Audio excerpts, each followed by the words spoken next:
Hello there and welcome. My name is Alexander and you're listening to Another Realization. Let's say, for instance, you were approached by a salesman or service provider and they wanted to sell you some products or treatments. A vacuum cleaner that is entirely wireless and can go for more than 5 hours on a single charge, or some sort of medical treatment, for instance. And they gave their pitch, they explained to you how much benefit you'll get from it and what sets their product or service apart from any other similar product or service. Now, normally you would like to have some guarantee that the product you buy will actually do the things it is supposed to do according to the salesman and benefit you. So if it doesn't, you can get your money back, or at least a portion of it. And if they do not offer that, most people, myself included, would go on the internet and give them the review they deserve. A negative one, to warn other people of how dishonest they are and how unreliable their company and its products are. Seems pretty rational and normal thus far. And now, what if the company didn't like that and decided to team up with the owners of the websites and platforms where you can reach a lot of people with your review? Let's say Facebook or something, and they bribe them into censoring any negative reviews about its products. Now, surely that would be absurd and fraudulent. You can't do that. That's wrong. But of course, you cannot control the reviews on all the platforms on the internet. Eventually, and fortunately, some will get through to people. So what they also do is they ask those huge platforms to label any negative review that gets through as misinformation. Now that is just insane.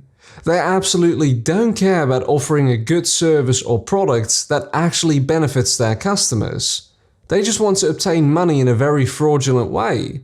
So why should you even want anything to do with them? Now let's say that the salesman or service provider would go a step further to ensure that everybody would only be able to buy his service or product.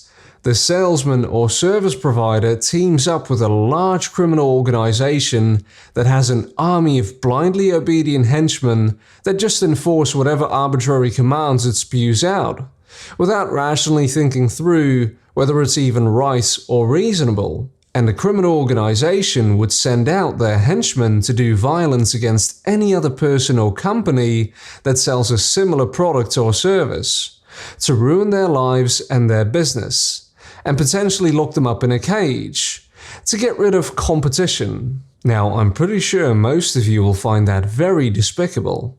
First, you're going to try to censor negative reviews on your products, so that only good reviews will be seen, to give the appearance that it's a good product. But now you're going to try to attack people who offer a different product, to diminish competition and increase the likelihood that your product stays on top. That's just appalling. Now the company even goes one step further. If their product or treatment has any harmful effects on your health, you would want to hold the company accountable for it. But every single court now belongs to this criminal organization, and the criminal organization made a deal with the company that sells the product or service. The company is now completely exempt from liability as well, i.e., if the service or product happens to be harmful, you can no longer hold the company accountable for it. And if you found out the truth about how these people do business, you would probably disassociate from them and never ever buy anything from them. But now the salesman or service provider and a group of violent aggressors even go as far as to tell you, oh no, you don't get to decide whether you take this service or buy this product or not, because we are your authorities and we have the power to decide that for you. So we will force you to take this product, and we will forcibly take your money to pay the company.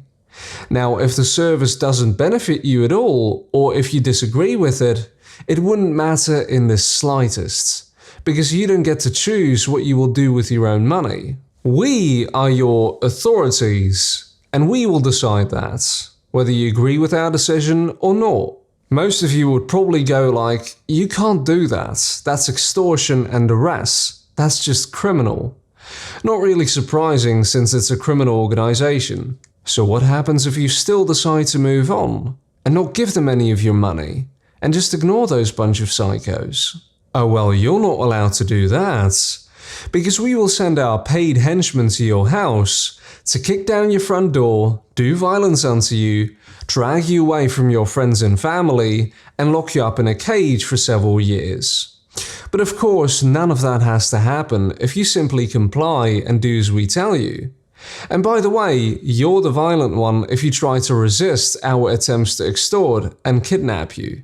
Wait, how come I'm the violent one if you're the one sending a bunch of unthinking henchmen to my house to attack me?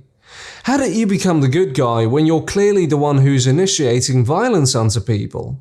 Well, you see, we did some rituals inside of these large stone buildings, and we wrote down on a fancy piece of paper that we have the right to commit aggression unto those who disobey us. And to make it seem more official and less obvious, we changed the words stealing and assaulting into taxation and arresting, and we named the piece of paper that says that we have the right to rule you the law. And we also decided to call ourselves the government, and we named our hired henchmen the police to make ourselves look more legitimate. And we decided that if you don't let us take your money, we would call that tax evasion. And if you didn't take his service or products, then that would be breaking the law, and that we would have the right to commit aggression against you if you chose to do that. Oh, well, then it's okay, I guess. Now, if you don't believe that that gives the salesman the right to do all of those things, as well as the criminal organization, then why did you believe that governments and pharmaceutical companies had the right to push the vaccine policies in the exact same way? The salesman and the company he works for wanted to remove your ability to place a bad review about them. If your review gets through, they label it as misinformation. They squish competition by teaming up with a bunch of people who believe that they have the right to commit aggression and threaten anyone with violence who produces an alternative to their products. They also force you to take their products and have the government steal your money to pay their company. And you can't hold them accountable if the product causes harm. It's the exact same scenario, only with a different product. The COVID vaccine. The mass censorship of anybody who criticizes the products of the pharmaceutical companies. The labeling of any dissenting views as misinformation. The mandates that were enforced by politicians. The exemption from liability. The people who, like the competitors, would offer different treatments for certain conditions, like ivermectin or HCQ, and whether there is any solid evidence behind their effectiveness or not, the politicians said, no, I will threaten to do violence unto everybody who offers a different service or treatment than these companies, and we will put them in a cage, because I decide what service or treatments you are allowed or not allowed to get. And I've said this a million times, but I'll say it again.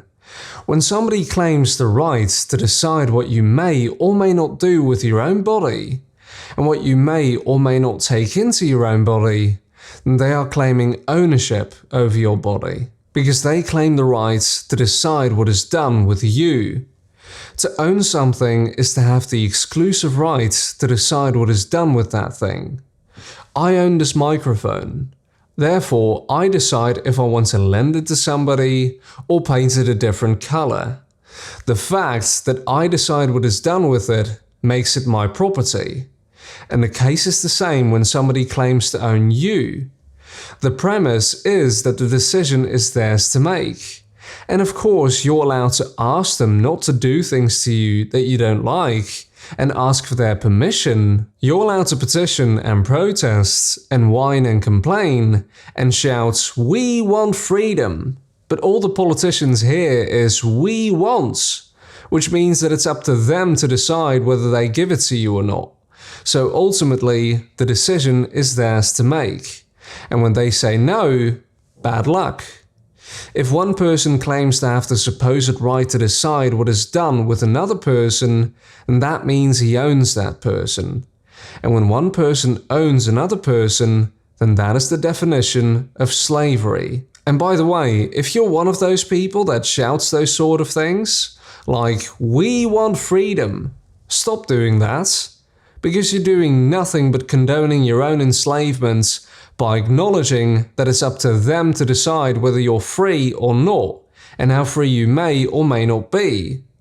The right to be free lies with you, and not with them, so stop asking them for it. But to get to the point, how does the scenario of the salesman differ from the scenario of the COVID vaccine? They're both companies that provide services and produce things. They're both committing fraud by trying to silence anybody who is critical of their products. They both want to commit aggression against anybody offering a different product or treatment, and they both want to force you to take their service without your consent. And both of them don't want to be held accountable for any harmful effects that their service or product has. If the first scenario with the salesman was criminal to you, then what made the situation with the COVID vaccine not criminal? Because the criminal organization they work with to enforce all of the medical imperialism on you called itself the government, an authority? And because they wrote down on a piece of paper that they are allowed to hurt you if you don't let them rule you and do whatever they want to you? Because they called that piece of paper the law? Because they don't call it stealing and assaulting, but call it taxation and arresting? What made the wrongful behavior in the first scenario become right behavior in the second scenario? And no, it isn't for the good of society. Because if it was actually for the good of society, then you wouldn't have to go out of your way to try and censor the very people of society on all big platforms when they share their negative experiences with your products with the rest of society. And you wouldn't have to avoid reliability from any negative effects that your product has on society. A company that actually cares about the good of society wouldn't do that. Like, if the people of society get harmed by my products, then it should be their problem and not mine. I don't want to be held accountable for it. So the good of society excuse is a humongous lie.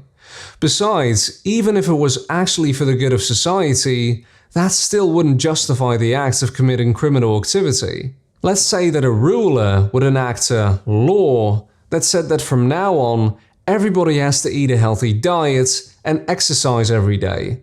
And if you don't eat a healthy diet and exercise every day, he would force you to hand over money in the form of fines, or threaten to do violence unto you and put you in a cage.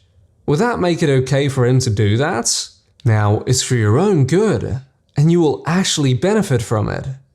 What if your health did actually improve over a certain period of time? Would that justify the ruler's violent and criminal behavior?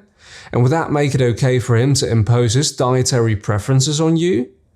Does the end really justify the means? Is it okay to do those otherwise criminal things unto others because it benefits them? But the actual point is this: how did criminal acts suddenly become righteous acts?